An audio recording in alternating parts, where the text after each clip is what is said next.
the hardest thing you're gonna do in this recipe.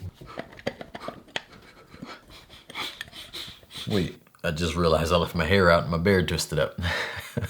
This quick and easy meal is called peanut tofu lettuce wraps. And they are the thing my family has been eating for the last few weeks. So you know when you make a meal and it's like really good, then you start questioning, how did I ever go so long without doing this before? But it's also so good that you forget what the other meals are that you used to eat for dinner, since now you can't get this one out of your head. Basically, my family's issue in a nutshell for the past few weeks, starting with tofu as our biggest source of protein. I could definitely see other sources being just as good, such as chickpeas or a plant-based store-bought chicken option, or even seitan. If you go with tofu, anything firm to super firm. And remember to press anything that happens to have a good amount of water in it. This way you get the best texture. But also, we are later in the recipe cooking with a little oil. Therefore, we don't want any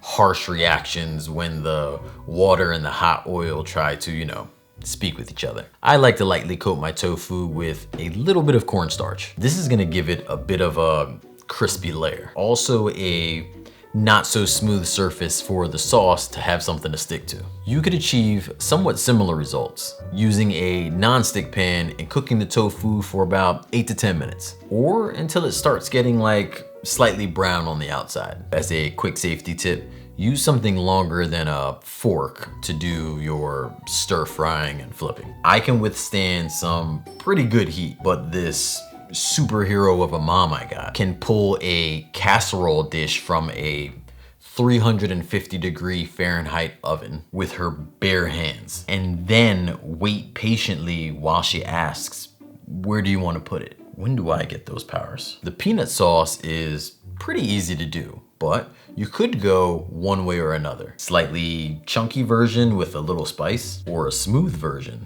with a little bit of sweetness. The one we're doing is right in the middle, balancing both sweet and spicy with a medium texture. Say you wanted to go a bit chunkier. I would say slice the garlic instead of mince. Squeeze a good amount of that pulp from the lime into there. Add some chopped nuts like directly into the sauce, and locate the baby whisk to do its thing. Otherwise, bring your immersion blender to the party, and then the sauce will go from guacamole to avocado smoothie. Swap the coconut aminos for soy sauce or tamari. Swap the maple syrup for agave or maybe some coconut sugar. The rice vinegar you could swap with apple cider vinegar, or if you have it, some red wine vinegar. You know what could be really good in here if you really want to kick the heat up a notch? You know that chili garlic sauce? That is, yes. And of course, the amount of sriracha in comparison to the maple syrup can make all of the difference on how it hits your tongue. Notice in the video, I add half the peanut sauce into the skillet with the tofu. I mean, oh my goodness. That brings slightly more like crunchy bits into the texture, along with a bit of that roasted feel into your peanut sauce.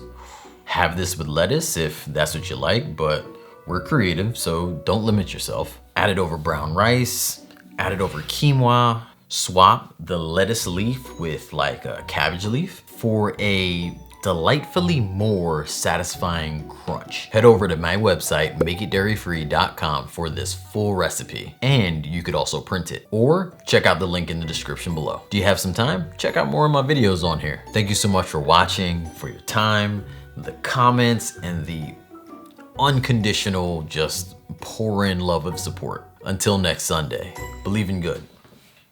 Peace.